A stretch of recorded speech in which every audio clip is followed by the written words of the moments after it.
You are now tapped into the coolest reptile podcast in the world, Dave Levison. Good to be here.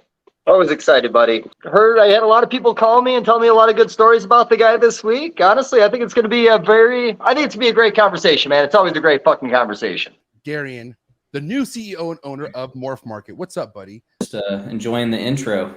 You like the intro? Yeah, it's a good way to kind of break the ice. And, first and foremost, I like to see if anyone has any dance moves. Yeah, I think I forgot the sunglasses, though. Pretty historical, you taking over Morph Market. I don't feel like that just happens often in the reptile industry. I was about 7 years old, got my first reptile. I know ball python was my second. Obviously, I like those. Yeah, you do. Probably 20, 30 reptiles over the years. And I was 11, and I was starting to get into the world of, king snake and all that stuff at that time. King snake was really it back then. I think there was ballpythons.net and a couple other sites out there. 2004. You're young. So yeah, 2004. And really I got right into it. I was 11 and I was, every day, all day, be sitting there in school and, I'd have my little notebook with me and I'd be writing down, things I need to do and things I need to research when I get home. And then I get home, get on the computer, our little, Windows 2000, get on King Snake and do a little bit of research. Beardies was the first thing I started breeding. Actually, a neighbor moved in across the street, breeding beardies and selling them on King Snake and, pet stores, local. This was in Portland, Oregon. I was obsessed with it. I'd go over there and help him, clean everything. And, he'd teach me how to breed reptiles. And I was like, that was all I thought about for, probably a year doing that. I ended up buying them from him a whole summer, mowing lawns just so I could pay for, some enclosures and a few, breeding pairs. And, I was breeding those for a while. A few years went by, got into, roaches kind of became a big thing. And they started to, I think they were like $1 a piece at the time.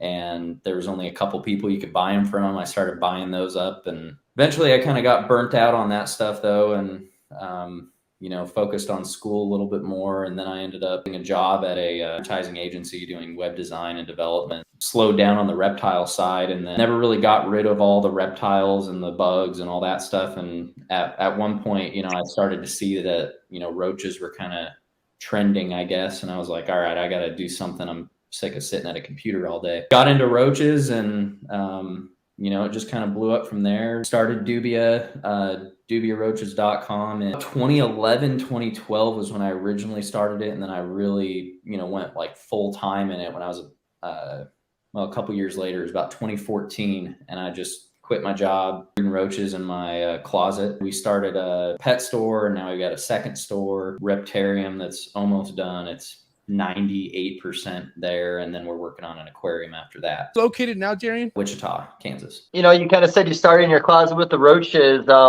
I had heard a couple numbers on how big your facilities are now. How big are your facilities that you're breeding roaches in? Our biggest building is 45,000 square foot, and then we've got probably 10 buildings now spread out. So we range from 1,000 square foot to about 45,000 square foot. So, when you organically grew into that, how long of a process was it to build the stock you needed? Did you do like a year or two of just simply breeding and building, or did it how did you get it that big so fast? I went and I got a bunch of credit cards and PayPal working capital loans and Shopify loans. It was hundreds of thousands of dollars. I did all that at one point in time, at a time when there was kind of a surplus of dubia. So I started buying them from a bunch of people. We set up all these different buildings, everything labeled, and we set, we'd buy from, this supplier and we'd put them in this building. We'd buy from another supplier, put them in this building. Everything was labeled, and then we'd make sure that everything was good. From there, we just started, buying quite a bit over several months. 1 year was when we basically like tripled or quadrupled our business in a single year. We bought everything we could so we could hold everything back, and we ended up buying from about 10 different places, and we had 10 different, buildings that were all separated out, and we were able to actually grow these roaches for 6 months to a year and see which ones, you know, grew the best, produced the best, all that. And, you know, over time, we were able to kind of figure out certain, I don't know, I guess, certain groups of roaches did better than others, and we kind of held those back the most and kind of went from there. Actually, over several years, we were able to figure out that, you know, roaches from certain, you know, companies and certain people, you know, had 30, 40, 50% lower production rates and things like that. So you know the deal, bro. Dave, listen, you said you wouldn't bully me, and you said we would go back and forth. So far, I gave you a little bit. Now you're trying to bully me, man. Let's let you. I come back, man. I'm going to write it down in my hand. Okay, so here's my thing. You know, it sounds like you grew as fast as you did. How did you build your customer base fast enough to keep up with your growth? Or did you do it the opposite way around? Your customer base became so big you had to grow. The year has been different, actually. There were a couple of years, you know, back 2013, 2014, where it took 100% of our money plus, you know, credit cards and all that. And I just advertised like crazy, you know, just pushing roaches over crickets. Demand wasn't there at that time. A few years go by, and then, you know, we kind of had some issues, you know, just creating, you know, or producing enough to fulfill the demand a couple times. It's kind of flip-flopped a little bit. We were pretty lucky with like 2020 and all that. We timed that perfectly because everybody was kind of running out at that time. Saw that a little bit in January of 2020 and started, you know, holding a lot back. And I kind of took stuff out of stock as much as we could. And then, like, I think it was April 2020, we pulled our business in a single, like, I think 3 weeks. Wow. Yeah, I think we hired 40 people in a matter of probably a month. How many people do you have right now employed? 120 and 130. Has that stayed stable since like COVID? You know, obviously COVID, it went up, but like, are you keeping your employees, or some of them starting to dip out? We've actually grown. So I think we're up probably 40% over last year. You're talking like your legacy, or kind of like, you know, this being more for you, I guess, with the roaches. You know, there's been contracts in the past with like Petco's and PetSmarts where you still own your business, but you're just like the supplier. If there's a roach, it's coming from you.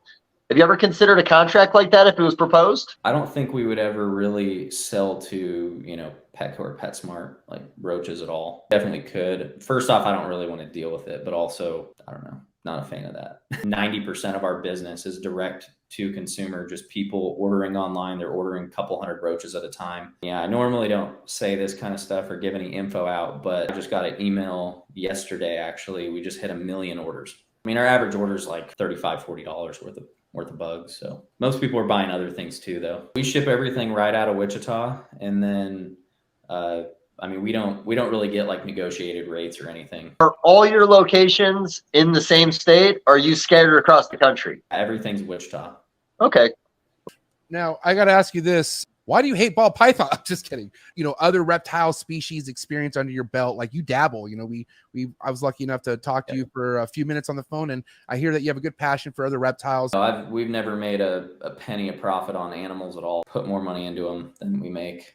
You know, I'll sit there and I'll be like, you know what? I want an albino alligator. I'm going to buy that. That's all of our profits out of any kind of animal. I don't know. It's just fun, you know, like we've had, I mean, we own pretty much anything. So we produce a decent amount of our own, like we produce all of our own ball pythons, most of our own, you know, crested geckos and leopard geckos and things like that. Honestly, yeah, out of all the animals, you know, we have more ball pythons than anything else. And we produce more ball pythons than we've ever produced of anything. I'm not really too hands-on with any feeding or, you know, anything like that. I mean, I don't know, honestly, I'm pretty lazy. I just go, you know, whenever I want to, I just go in there and check everything out. So the excitement, you know, like, I mean, I love reptiles. It's awesome. But like you know, I mean, several years ago, you know, like we got in like our albino alligator, and I was just like, oh, this is awesome, you know, and now it's just kind of like, oh, that's cool, you know. How the fuck did you decide that roaches were like, because I like to think there had to be some kind of small passion there. And I've heard like stories that,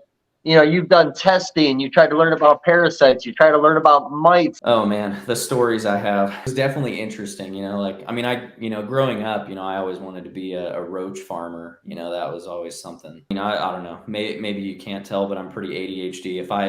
When I get into something, I mean, I spend months and that's all I do. That's all I think about. You know, we've had some like issues in the past with production on the roaches. We're like, oh, what's going on here? And then we start getting everything tested, and we're trying to figure out, okay, is there something, something internal going on? What is it? And there's been stuff over the years where, parasitologists and, scientists from all over the world, from Europe, and they're, giving us, feedback on different things. And we're like, oh, that's, there's just a lot of really interesting things that I never expected I'd have to deal with, on the insect side of things. And then, on top of that, I mean, everything we've had to learn from, water filtration to air filtration, HVAC systems. And I mean, just everything when it comes to, cleaning and, maintenance and stuff like that. I mean, there's so many things that when you're doing things on a mass scale and you're the first one to really do it on this kind of scale. I mean, I think probably the next biggest person breeding, company breeding roaches is probably 10,000, 15,000 square feet, if that. Like Timberline, right? Like you were like Timberline in a sense. So I always knew who you were, right? But the radar, as far as who I cared about who you were, didn't happen, obviously, until you took over Morph Market. I was getting not tagged, but screenshots from shits happening over in Morph Market. John, wherever he is now, John was very PC. John never had any sort of drama really attached to Morph Market. I think I remember John speaking up on one matter once, and I was like, okay, respect. He said one thing and then he dropped it, right? Whole nother vibe and energy coming from Morph Market. Wow, why would Bill get called out, right? And that's what brought my whole attention. Yeah. And I don't want to say negative, but like I was kind of one of those people like, why are you calling out Bill? Bill's been in the game for 20 plus years. I'm not here to kind of make any excuses for Bill, but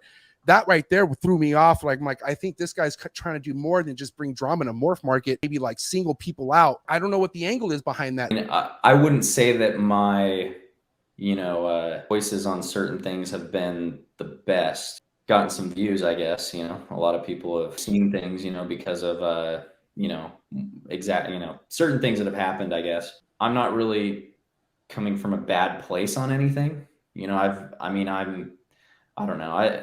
I've never even, really been in like a screaming match with anybody. I've never been in a fight, nothing like that. Not yet. It's coming, I'm ready for Tinley. I'm ready. I'm working out every day. Like nothing's coming from like a bad place. I'm not like, some guy that's coming out there and just, I'm just going to start shit and talk shit on everybody and whatever else. So controversy over a couple things, the ball python thing. It's like, I have hundreds of ball pythons. I have zero issue with them. Like ball pythons are honestly, to me, they're one of my favorite species just because there's so much variety that you can get.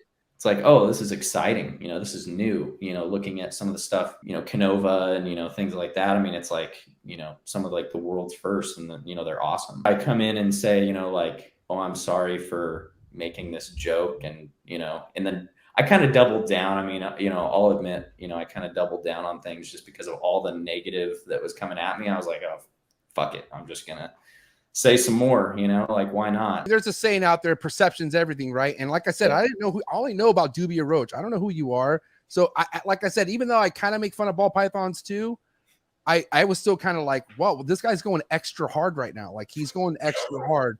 But then also I do that with everything. This won't be the first. Oh, well, hold on. But also too, like I do want to, there's a bone to pick with also certain ball python breeders that you're not really seeing eye to eye with. I feel like a lot of it's connecting too much to where like why ball pythons, like where like you could do a lot better uniting with somebody versus not being with somebody. Not saying that you're doing that. I'm just saying though, like I don't know what it is about ball python. People are complaining about all sorts of things. I mean, think about it this way. I've got there's 5,000 sellers. Not only am I still dealing with other business things and our enclosures and roaches and employees and everything else,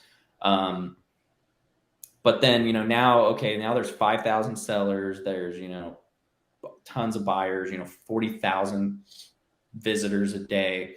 And out of 5,000 sellers, if I get 1% to send me a message or a text or an email every day, that's 50 people every day.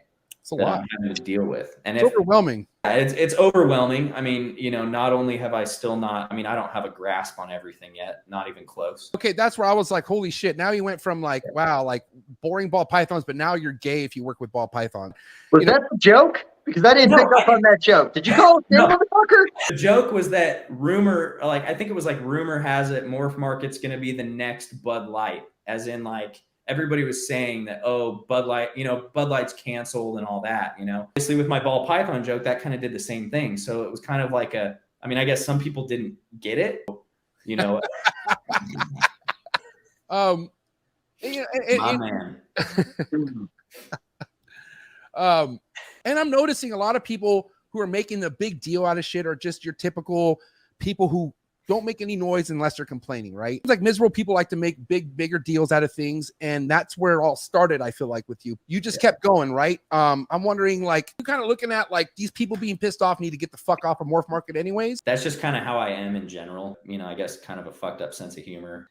I don't really care what people think. I try to keep most of that on the down low. There's quite a few things I was going to post on Facebook that people told me definitely don't do. And I, you know, personally, I decided not to do it. I'm literally a spitting image of you, but I don't own Morph Market thing. I have this podcast where I feel like you would think on a podcast, the guy is just speaking his mind. You don't have to watch it, but your case is a little different, man. And this is why I do respect you, because when I had a phone conversation with you on the phone, you weren't backpedaling. You weren't like making any excuse. You're just like, dude, this is my personality, man. Like, I don't, like, either fucking get it or don't. Right? Apologize. Because you should, like, you like stand on your shit. He wants people to either fucking get the joke or don't get the joke. I don't care if you don't either way, right? I gotta tell you, the ones who aren't complaining are making plenty of money off Morph Market. Maybe some concerns behind the scenes, but you see nobody who is really relevant in your comments talking shit. Not be hearing from 10 people, but you also are not hearing from about 100 to 300 little people that are concerned. Little guys are scared.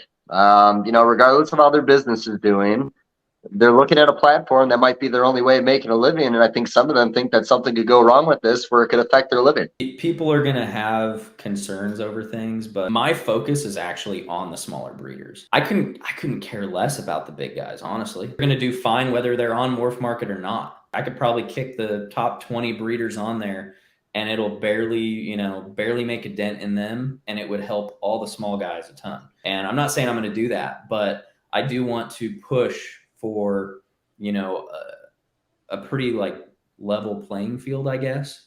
And, you know, I feel like there's a lot of smaller breeders that, you know, I personally align with when it comes to, you know, ethics and things like that. There's also a lot of small breeders that, you know, just come on there and they just cut corners and, you know, just trying to make a quick buck. And, you know, I don't agree with that either. I think for the most part, you know, smaller breeders and mid-sized breeders on Morph Market, the key to making things successful and, you know, probably the most important part of the industry, in my opinion, because they are the ones going out, doing expos every weekend, educating people, you know, really pushing for the animals and all that.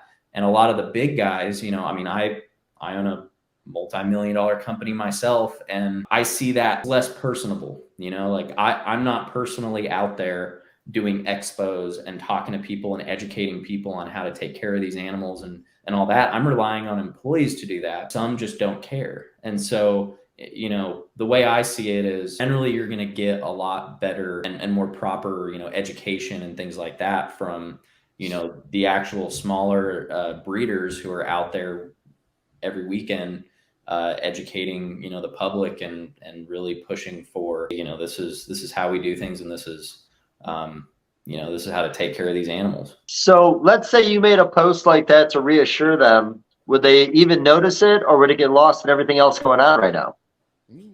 Probably get lost. Most important thing to me, you know, is like conservation. Always been a passion of mine, bit of a, you know, I guess environmentalist or whatever you want to call it. But, you know, that's always been like my big thing is conservation. And when I make a post about conservation, nobody reacts to it, you know? Yeah, but who cares? Like, Yeah. why not still post it? Like, why, just because it doesn't do something as good as a ball python meme, like, why not still post it? At some point it might pick up. Here's the truth there, and here's the reality when it comes to that kind of stuff. I could post a very peculiar picture on Facebook, You might be able to see something most people shouldn't see, and it's going to get 100 likes, 200 likes, 300 likes. Put something meaningful up there, 2 people maybe, sometimes 4 people. Yeah. It's just the way it works, man. And I understand. Here's the thing. I don't judge you for your sense of humor. I actually don't judge you at all. Yeah. I'm sure everything about this is funny as fuck, and I'm not opposed to it. I just generally believe that some people just aren't seeing it that way. And I don't think it's they need to just adjust. I think it's, I want to believe you're going to do great things with this. And I don't think you would have stepped into this unless you planned on it. Yeah. I think sometimes, again, just certain people looking on the outside, they just get scared. And I think fear is where a lot of this anger is coming from sometimes. I feel like this isn't like jumping on you. Because like I said, I love everything about this. I love John. I think you're going to do just fine. I don't think you would have done this if you didn't have bigger plans for it. I think you've just given everybody a wedgie and they don't know who you are and they're about to swing. I want to say shout out to the super chat of the night, man. $500 from Bill Sneak. Ooh, hey, good for Bill. Good for you. That is Bill Green Sneak. tree money, buddy. Listen, Bill's well off, man. Like I said, he uses Morph Market as well instead of all our other good friends and whatnot. I think it's exactly what Dave said. You came in out of left field with a personality that nobody was really ready for. Like I said, you went from John to you. And I mean, I can respect I don't give a fuck. This is who I am because that's exactly how I am. But then again, you got Morph Market, buddy. I mean, it's legendary. And I think I don't know. I don't know if you're playing this off like it's not a big deal. All of us, it's a huge deal. I got to say, it's fucking majorly big. It's a lot of livelihoods going to Morph Market and respect for taking this on. But at the end of the day, man, practice what you preach because you're talking about how you want to, look after the small breeders when you've just been shitting on the small breeders. A lot of small ones are the ones that are going to be making all the noise. And that's what's happening right now. Not even small ones who've been around for a long time and are happy where they're at. And tell you how you should be doing it is not fair to you either. Because again, no one really even understands your vision yet. Like this was definitely a shock to the hobby. It's not like Morph Market was for sale. It was Morph Market is sold. I mean, people can believe it or not, but for me, it's not really about the money at all. Anybody who knows me that, even John would probably say the same thing is, hey, from our conversations, I mean, he can tell that, that's not really what it is. I've always had a passion for reptiles and for the industry and all that, and some unique opinions about things. Some of them other people in the industry wouldn't agree with. But for me, I mean, it all comes down to the animals. One big thing for me, I'm not a huge fan of wild caught. That's something that I'm glad you brought that up. I've never really agreed with it. I think that there's a purpose to an extent. Personal opinion, I've always felt that wild caught should only be sold to keepers and breeders and people who are actually going to breed and produce these animals so that they don't have to be wild caught. Mallory from DM Exotics. Got from Dan was like stellar. That was it. Everything else I dealt with, man, holy shit. It was an eye-opening experience. A lot of these people who are taking all of these imports go to your Morph Market website and post it that it's captive born and bred. Okay.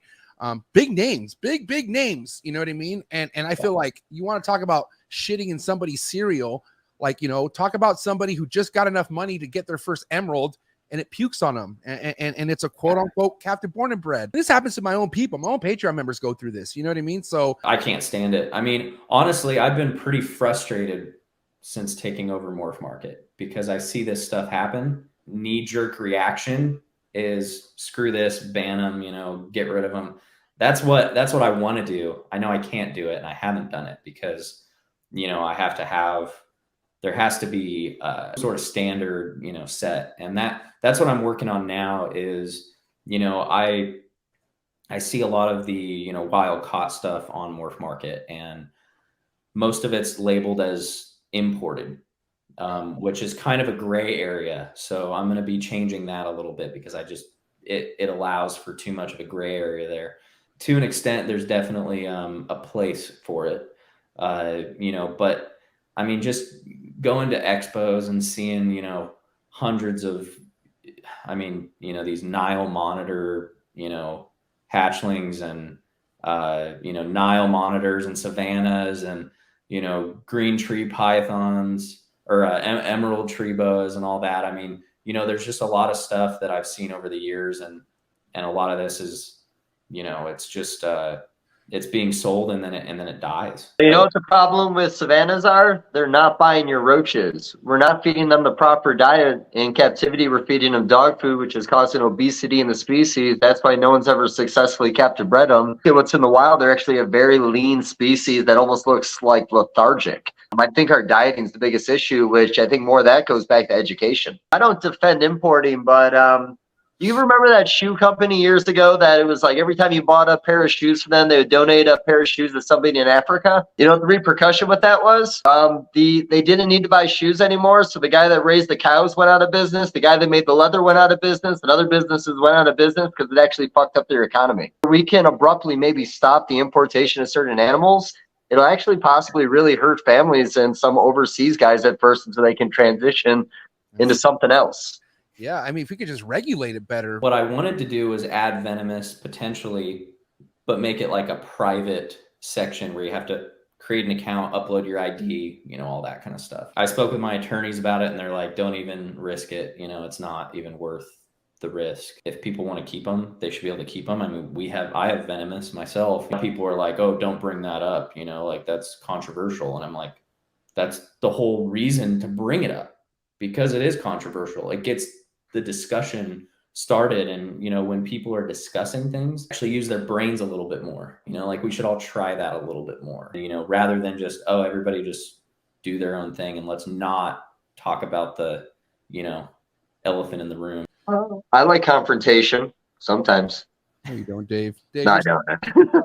I'm so vanilla, buddy. I'm so sorry. You know, a good meme's a good meme, but the whole like, I probably came in a little strong. you own it, bro. You know what I mean? You know how many fucking spineless people out there can't even own the shit that they're upset about?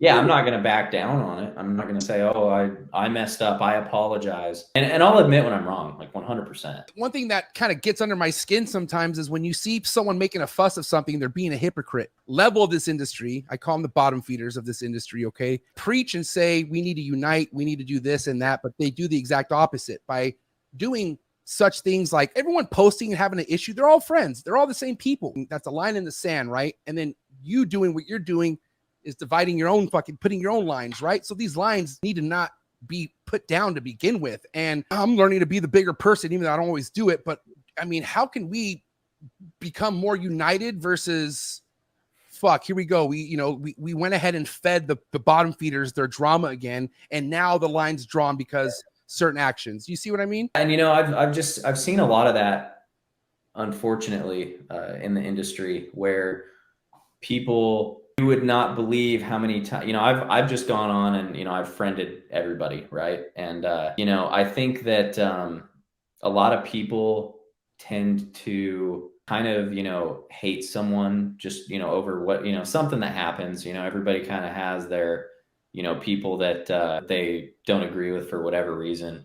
And it's crazy how many times, like in a conversation, you know, on Facebook or whatever, where somebody gets on there and they're like, oh yeah, I didn't see these you know, their replies because they're blocked. Like, it's fine. But, you know, at the same time, if people are, you know, going to like Reptile, you know, go to Tinley or whatever. And, you know, there's all these people that just hate each other and they're ignoring each other and all that. I'll go up to every single person, you know, even if I don't agree with them, I'll go shake somebody's hand. I'll go have a conversation with them, talk over, you know, dinner with them and, you know, discuss things, you know, that we disagree on.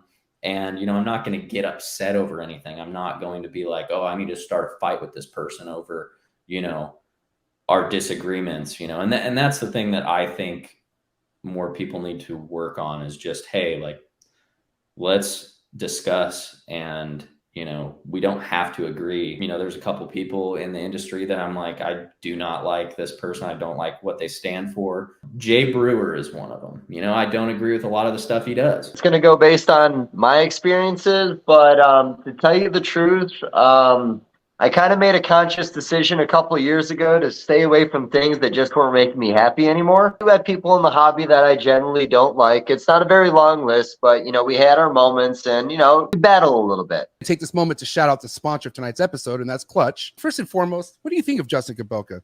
I mean, I don't really know him that well. Yeah, I don't really have I don't know, I guess a formed opinion of him yet. Sure about that? Are you sure about that? I'm pretty sure. Yeah. Are you sure about that? Because I only want to keep it real, Darien.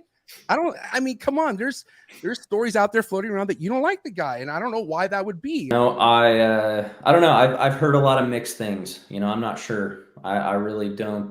Guess I got to talk with him a little bit more to get a better idea of what his views on things are. I mean, I've had the ability over the years to make millions a year if I wanted to. While I could pay myself millions of dollars, and I know there's people in the industry, possibly Justin and a few others, I don't know. I'm sure there's a few dozen people who, have paid themselves, millions of dollars a year, live in multi-million-dollar houses and have their $1 million, garages and cars and boats and, I don't know, vacation homes and all sorts of stuff. I've definitely brushed shoulders with a few people that have had that sort of, lifestyle. Darien, like, what are we saying as far as like, Justin not doing anything for the industry or not doing enough or not doing more? I'm just trying to figure that out. Really talking necessarily, about him, but, there's definitely people who are, who I've heard of, and, I've definitely had a lot of people reach out about it, and they're like, oh man, you're putting this much into USARK and into conservation and things like that. And, and they're like, oh, I haven't seen anybody else do anything close to that. I've worked here or there, know this person personally, and, they've only donated, $10,000 total to USARK over the years, but they, have a $4 million house. And I'm like, the thing you admitted to me over the phone that as much as you've been in the hobby, like you're not really like close with all these people. You've been doing your own fucking thing.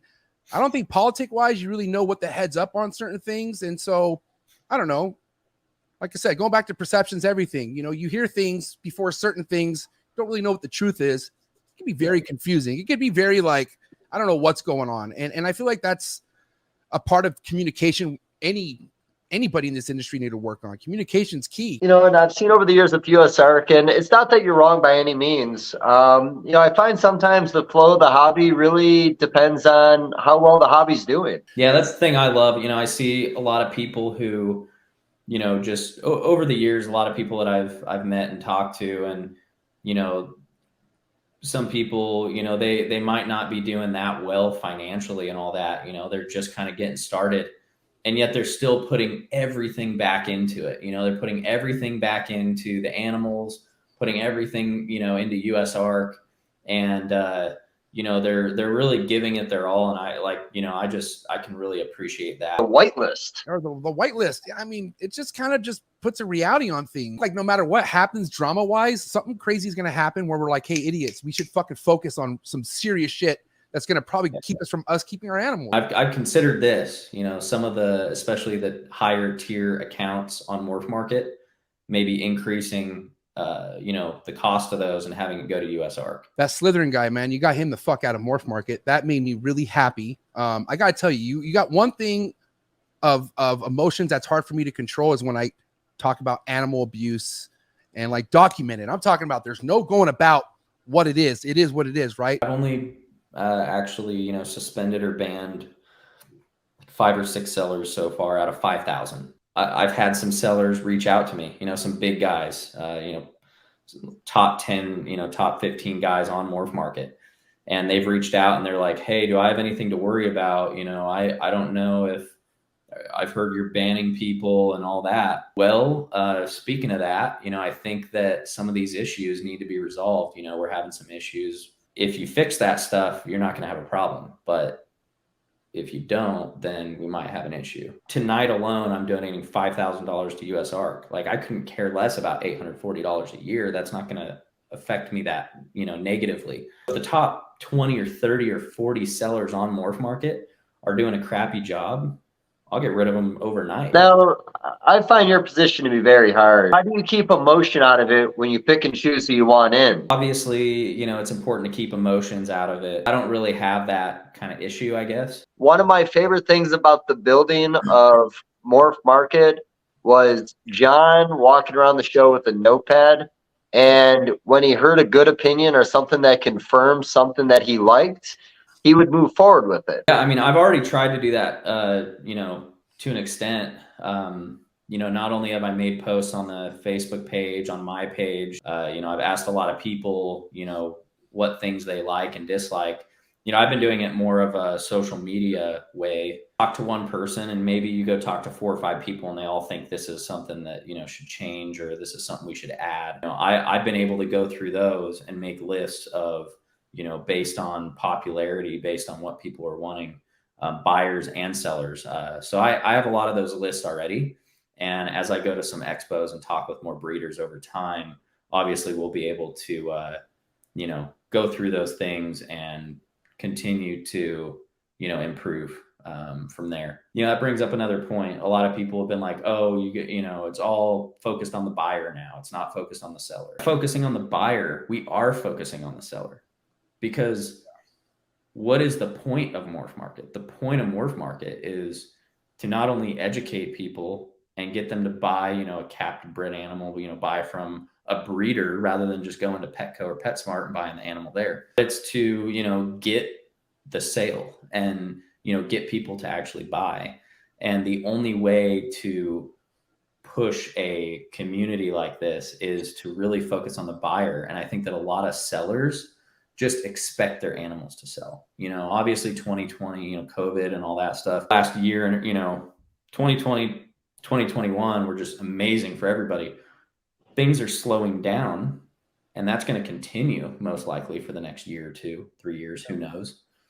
And until things turn around again, if they do, you know, sellers really need to focus on what the buyers want. I've seen a lot of screenshots from people, you know, custom Morph Market buyers or potential buyers reaching out, sending screenshots of, hey, these people are unprofessional. And I see the screenshot and I'm like, yeah, they probably could have responded a lot better. A lot of people need to realize that, you know, we're here to make the experience for someone who's buying a pet potentially. I don't want you to think I'm challenging you because I told you ahead of time, man.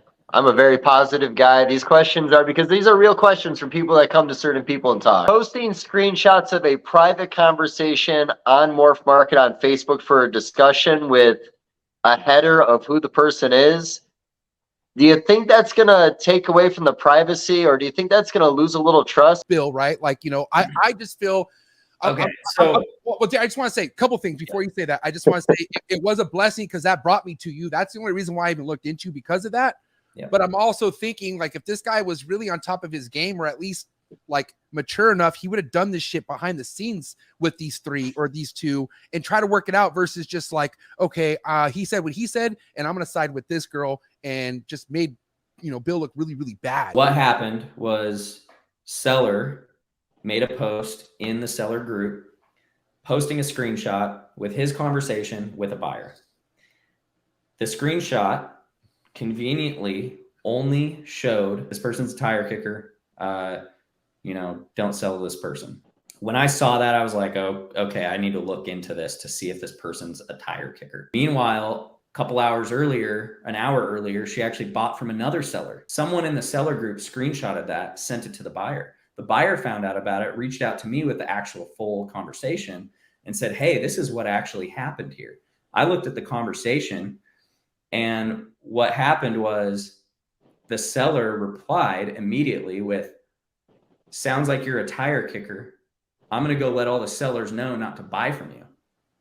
So the seller actually instigated the whole situation. And basically, as a buyer, let's say that I'm a buyer, I'm on the site, and a seller, and I'm getting into reptiles for breeding and whatever else, and a big seller, well-known, goes and tells me, oh, I'm gonna go let everybody else, all the other Morph Market sellers, know that you're a tire kicker, when that's a crazy accusation, and that's something that I would be very, very upset about. All parties together before any kind of like blasting would have been fine. But at the end of the day, like, you know, you're owning to so much tonight. And I will say props to you, Darien. I think you're doing really good tonight with everything we're asking you. And I will say that Bill's a man of the people. You know, he's the mayor of Chondrotown. He even said, like, maybe I wasn't in the best mood. We all know that we could do things better, but it's about just fucking owning up to it and moving on. Bill, just stop, please. Look, I'll have bad days, and I've been guilty of this too, where emotionally I react, own up to it, and be like, hey, you know, I fucked up. This is a rare situation. How many people think about this, Dave? This guy just took over Morph Market. Listen to everything we're talking about. I'll be honest, his responsibility is giving me anxiety right now.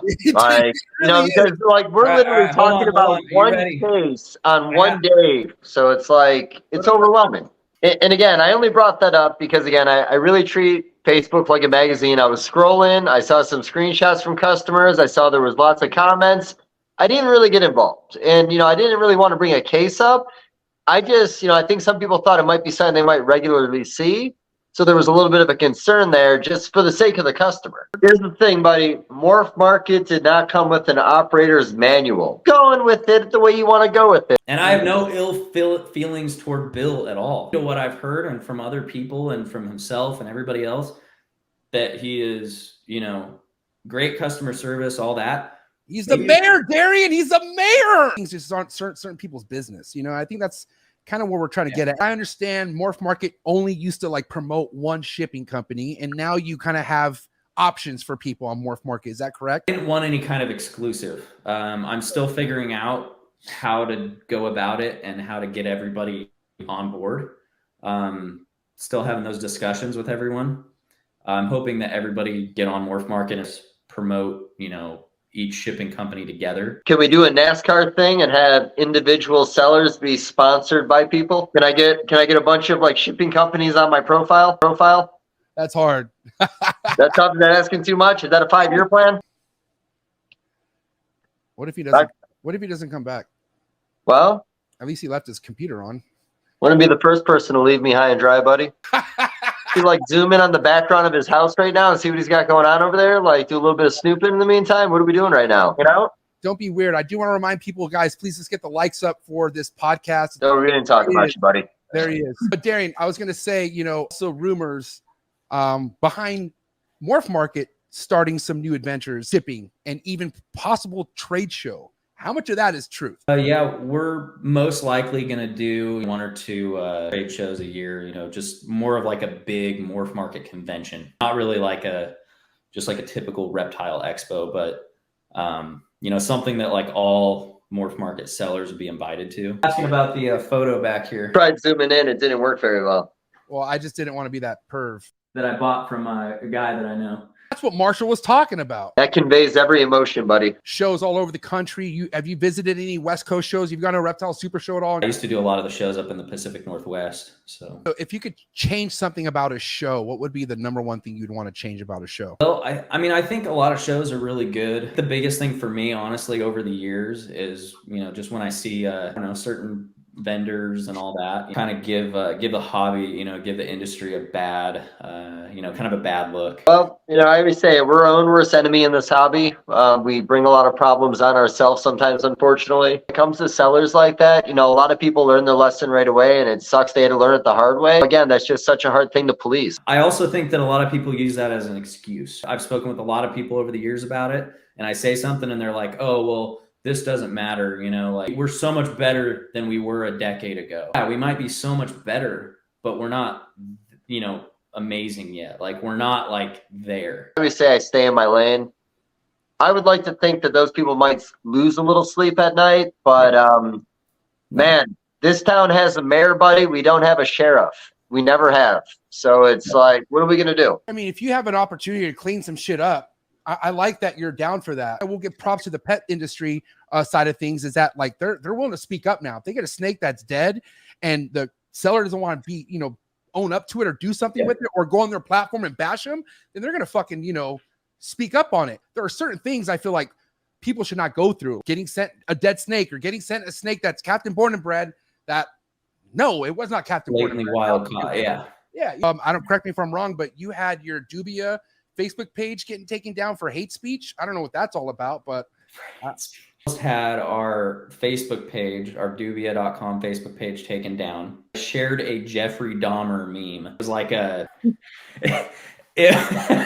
really like a quote from the movie where he's like, you know, it said, neighbor, what's that smell? And then it says Jeffrey Dahmer, I have fish. Well, the one that I shared was I have reptiles. I read a story one time, save the testicles of the guys that he killed in his freezer. The reason why? Sometimes you feel like a nut, sometimes you don't. Is it really? It's my face. That's your face.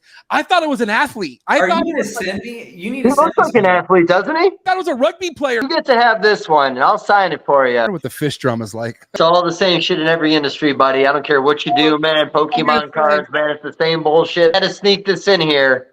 I got a buddy. His name's Mac Robinette. He deletes my number every once in a while because he's a real piece of shit. That's something that is the genuine truth about this industry. A lot of people from a lot of different aspects of life that have one common hobby, and that's reptiles. Salesmen, doctors, whatever your background is. So, like, it's not like one personality. It's a lot of personalities, but we make it work because we all have one common thing. We love reptiles. On this episode, what is your final message to anyone out there who has concerns over morph market? It's a loaded one. I mean, I would say that, actions speak louder than words is kind of the way I'd sum it up. Whether you want to be involved or not, that's completely up to you. Dave? What's your favorite color? Black.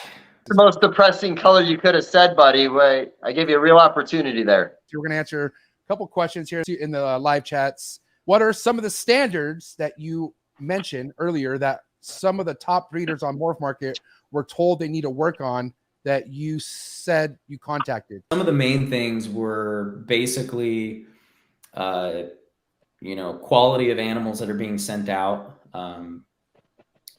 labeling things correctly, which is something that we're cracking down on a lot right now, is mislabeled animals, stuff that's not being labeled as wild caught that's blatantly obvious it is. Other things would be, just resolving issues. I'm not here to be a babysitter and be like, oh, here we go. We got another conflict to resolve between a buyer and a seller.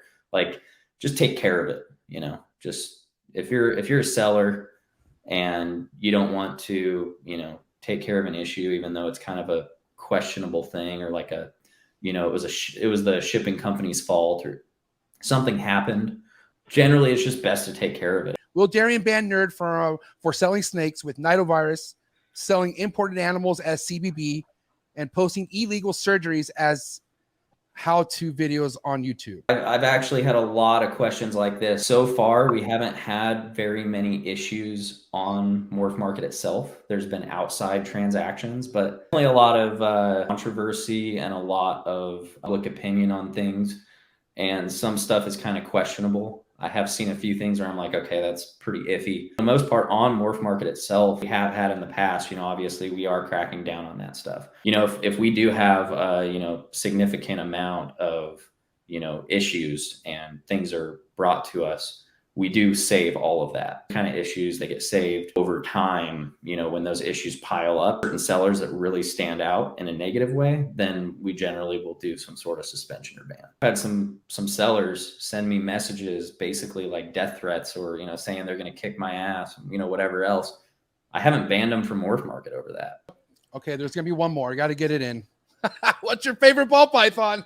All of them. Oh shit. Honestly, it'd probably just be normals. Is there even a normal ball python anymore, man? I thought they're all morphs. Well, I gotta say, this has been a wild podcast. How do you feel though, Jerry? Yeah, obviously some people, they're just not gonna like me for whatever reason. I mean, that's just life, dude. Even if you were a sucker and you're Mr. Yes Man and Mr. Okay apologetic video, they still wouldn't give up. They would still be mad, bro. These are just people who like being mad, mind you. There are some real concerns like we talked about tonight. But at the end of the day, like I said, man, just keep doing Darien. The proof is in the pudding, my man. We'll see what happens. We'll say, if your sales are down, do not blame this guy. Please stop blaming this guy for sales. That is just ridiculous. I agree, man. When my sales are down, I can blame everybody, but it's my fault in the end of the day, man. It's a wrap for my man Darien, new CEO and owner of Morph Market. Give it up. Let's talk about it, man. How do you feel? Again, I thought it was a good conversation. I like him a lot. I'll be honest. I don't want to be a nerd, but I kind of want to go out to Wichita and look at a bunch of roaches in a huge facility. I appreciate all love and support. But if this is your first time tapping in and you really enjoyed what you heard and if you feel like this is relevant to the reptile industry, then guys, hit that like button and hit that subscribe button, man. I'm almost at 7,000 subscribers. I've been grinding for this. So I appreciate all the love and support means everything to me. Instagram, Trap Talk God 619, and follow the podcast's Instagram page as well. Shout out to all my ball python sponsors, but the main sponsors of tonight's episode, Ship Your Reptiles. Shout out to Justin Gabelka over at Clutch. Again, this is episode 339 in the books.